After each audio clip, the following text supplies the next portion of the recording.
sustancia de la que está hecha el mundo. A donde quiera que vamos la encontramos.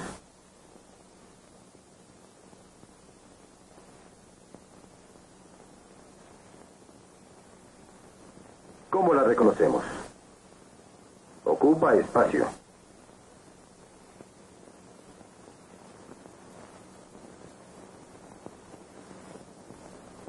Pesa, a veces demasiado.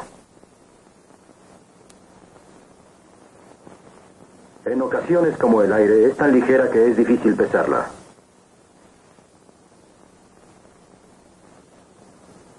La materia está en todas partes. En los rascacielos, en los hogares, en las escuelas. Del sol recibimos radiante energía.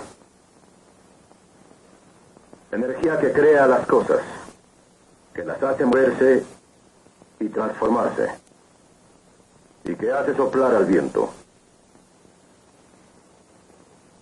La materia y la energía que la pone en movimiento.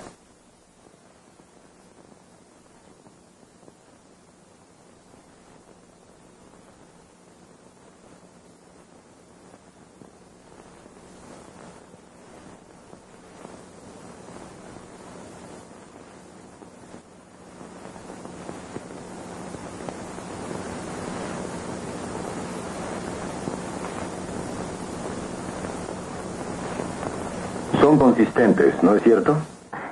Claro que sí.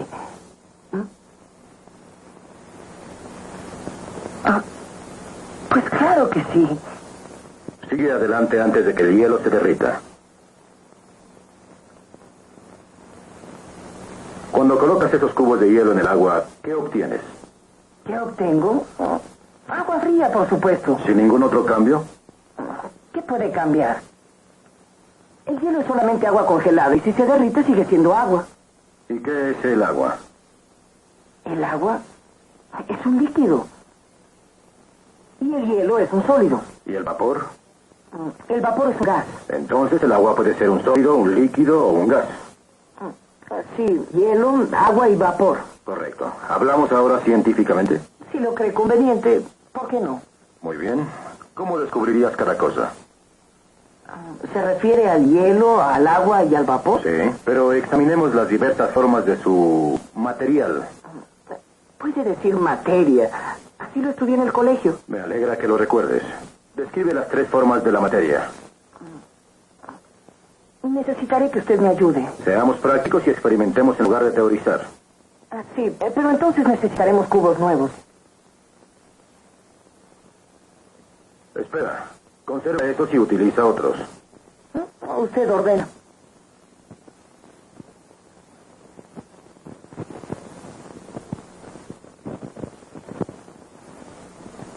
¿Cuántos voy a necesitar? ¿Hay algún recipiente para medir?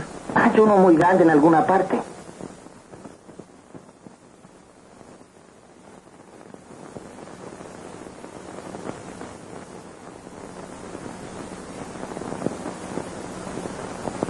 ¿Cuántos se van a necesitar? Llénalo.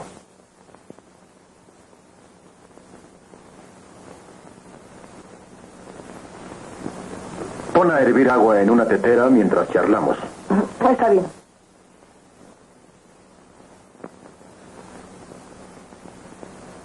Eso nos servirá para cuando hablemos después del vapor. Tenemos suficientes cubos de hielo. ¿Qué hacemos ahora? Vacíalo sobre la mesa. ¿Sobre la mesa? Qué bueno que mamá no esté en casa.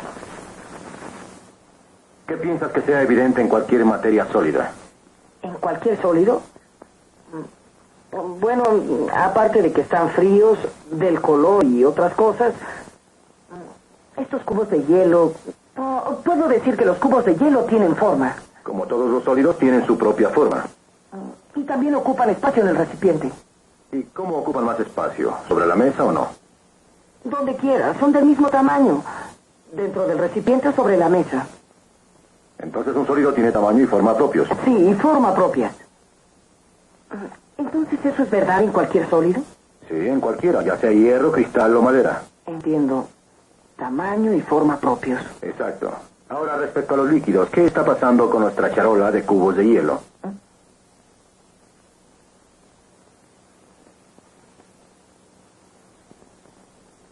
Vacíala sobre la mesa junto a los otros cubos. Espere, ¿no le parece que ya es demasiado desorden? No comprendo.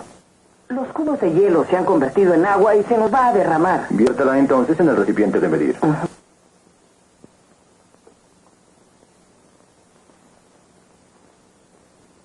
Ya está. Así es mejor. Continuemos nuestra investigación. ¿Qué notas de peculiar en los líquidos?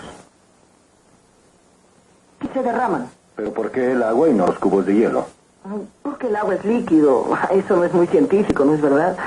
Entonces, ¿por qué se derrama? Se agita así y gira sin deslizarse en realidad.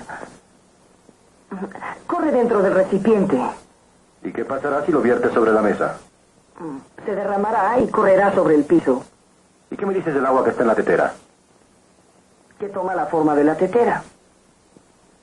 Ya le entendí. En realidad, ahí no tiene ninguna forma propia. Exacto, no tiene forma propia. Bien, ¿cuál es la otra característica de un sólido? Tiene un volumen definido. ¿Esa agua que hierve no tiene un volumen propio definido? Sí, igual a 2 recipientes. ¿Y si la hubieras vertido en una sartén? Su tamaño seguiría siendo el equivalente a 2 recipientes si no derramo nada. Entonces, 2 vasijas de agua toman el espacio de 2. ¿En un recipiente para medir? ¿En una tetera? ¿En una sartén? ¿O en una tetera? Eso quiere decir que un líquido tiene volumen, pero no forma definida. Sí. Ahora pasemos al vapor, que es un gas. ¿Y cuál es la definición del gas? Se supone que eso debes decírmelo. ¿Qué hay en el vapor que no tiene los cubos de hielo ni el agua? Veamos. El hielo tiene forma y volumen. El agua no tiene una forma definida, pero sí tiene un volumen. Trataré de analizar eso. No lo pienses mucho. ¿A dónde va el vapor que escapa de la tetera?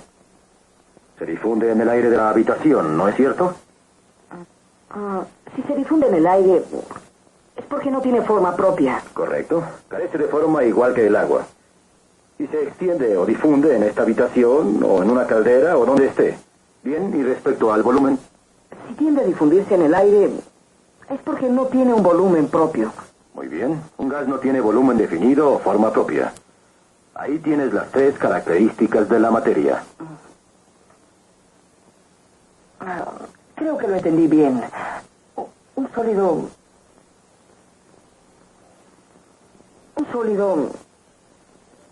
tiene forma y volumen propios. Exacto. Ya sea metal, madera, arena o hielo. ¿Y un líquido? Un líquido... tiene volumen, pero no una forma propia definida. Muy bien. ¿Y un gas? Un gas...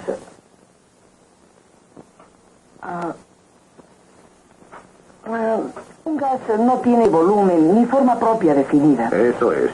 Bajo condiciones precisas, muchos materiales pueden pasar o regresar a cualquiera de esos 3 estados. Bien, ¿ya puedo tomar mi refresco? Oiga, ¿y quién va a limpiar todo esto? Hasta luego, hijo.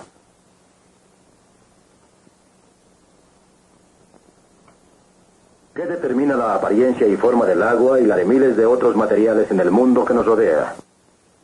Toda materia está formada de minúsculas partículas llamadas moléculas.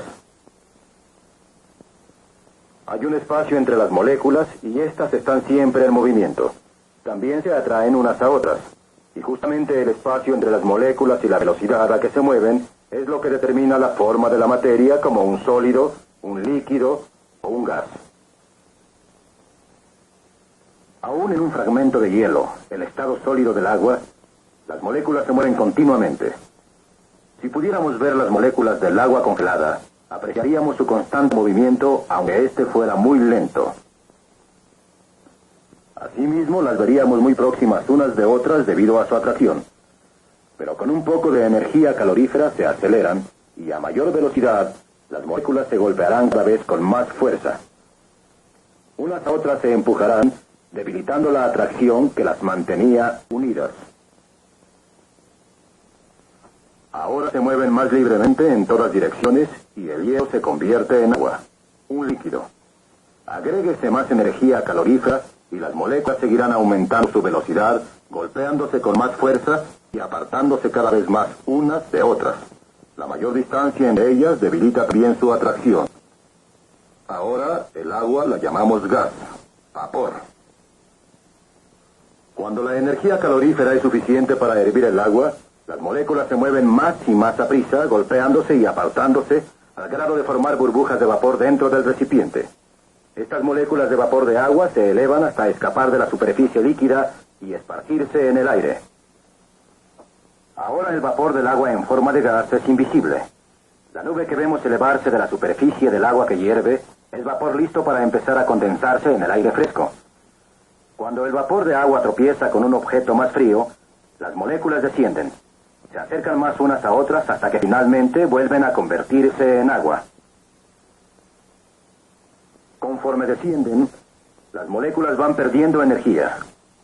Se golpean con menos violencia y la atracción entre unas y otras vuelve a mantenerlas unidas. Ahora el agua ha regresado a su estado líquido. Cuando el agua se congela, las moléculas pierden tanta energía que las vuelve lentas hasta llegar al estado sólido del agua, el hielo. La cantidad de energía o liberada al convertirse en hielo es igual a la energía calorífera requerida para transformar el hielo en agua. La energía química es el resultado de la reacción de elementos químicos al entrar en contacto unos con otros. Moléculas de soda de hornear y vinagre reaccionan rápidamente creando nuevas sustancias. Una de ellas es el CO2, fórmula química del gas denominado dióxido de carbono. El CO2 es más pesado que el aire y por eso permanece en el recipiente y puede verterse. Este gas invisible al tocar la vela apaga la flama. Esa propiedad del CO2 lo hace muy útil para extinguidores de incendios. La materia en movimiento produce energía mecánica. El aire comprimido liberado de un depósito proporciona la energía requerida para hacer vibrar el martillo neumático. Cuando la energía eléctrica es liberada, la resistencia a sus ondas la convierte en luz o calor. La energía procedente de la luz solar estimula el proceso de crecimiento en las plantas. Este proceso, la fotosíntesis, habilita a las plantas para elaborar el alimento que necesitan para vivir y para producir flores y frutos. La energía en el trabajo. Las diversas formas de energía, luminosa, calorífera, eléctrica, química y mecánica, cooperan en todo trabajo útil y para mover y moldear la materia. El progreso del hombre en la conquista de la naturaleza puede medirse por las máquinas que ha creado para transformar la energía de una forma a otra más útil. En un acumulador, las placas interiores reaccionan al contacto con elementos químicos que transforman la energía química en energía eléctrica. A su vez, la energía eléctrica se transforma en energía luminosa. También en sonido.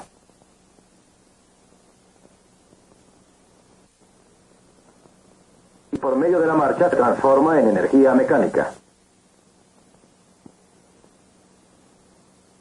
La cabeza de un fósforo común de cocina tiene energía química lista para liberarse y transformarse en otra forma de energía. Frotémoslo. El calor creado por la fricción libera la energía química de la cabeza del fósforo. El combustible químico consume la madera y la energía mecánica estimula la energía química para aumentar el calor. Una compleja cadena de energía transferida.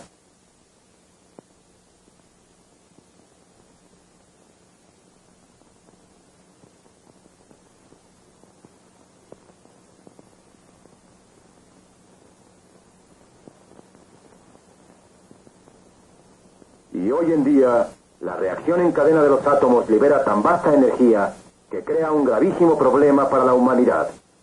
Su terrorífico poder de destrucción si no es controlado convenientemente.